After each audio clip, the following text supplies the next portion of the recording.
Good morning, folks. We're starting today with a release from Hubble. They've zoomed in on a galaxy far, far away, one in a densely packed cluster, and it's moving at such a rate that gas is stripped away from the galaxy as it travels flat side forward like a disk through the universe. Something else interesting. This is loosely related to an upcoming project of ours later this year. Just know that electricity can do amazing things inside your body. Top article recommendation today.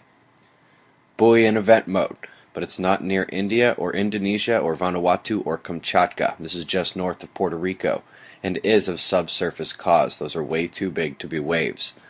Coming down under where this one convergence will actually be the game maker today, dropping rain hooking back up even as it extends and connects to the system still lingering in the north. Europe's wind warnings played out, isolated damage but not over broader areas. The pressure cell has split, with the northern Atlantic portion still very strong. We can see this on the wind power heading at the northern islands there. Got a couple lows here.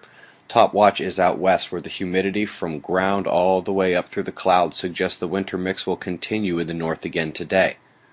Quickly, we'll use World of Weather to show the expected thunderstorm zones in the rest of the world. Now moving on to the sun and space weather. After 2 weeks without a gamma ray burst, we took our third in 4 days yesterday afternoon. Sunspots down south are still worth watching along with the northern incomers. I still spy magnetic mixing at the back portion there, a strong delta candidate. Meanwhile, the mixing is present up north as well if those umbras decide to grow, otherwise my attention turns towards the incoming limb. Our magnetic connection to the sun is equatorial and on the western hemisphere of the disk. The lone eruption on the Earth-facing disk the last day was a filament that released on the northeastern quadrant, showing you why we monitored those filaments as much as the sunspots. This one's not coming at Earth.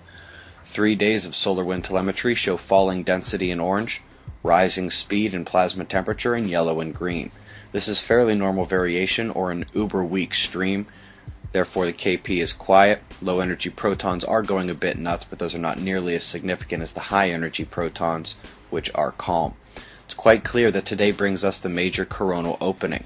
The middle gap is partially blocked and of minor power only. The southern portion is quite strong, though. We took a 6.3 earthquake in Vanuatu this morning after yesterday's quiet. Also had a much rarer 5.0 off the California coastline. And of course, another day, Chile is rumbling. For those getting into our planned mobile observatory project, preliminary updates are posted in 2 new fly-on-the-wall sessions. We'll post another one today, and the more detailed public announcement will come soon.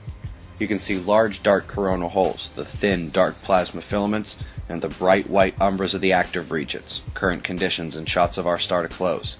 Eyes open. No fear, it's 6:30 a.m. Eastern Time, and that's the news. Be safe, everyone.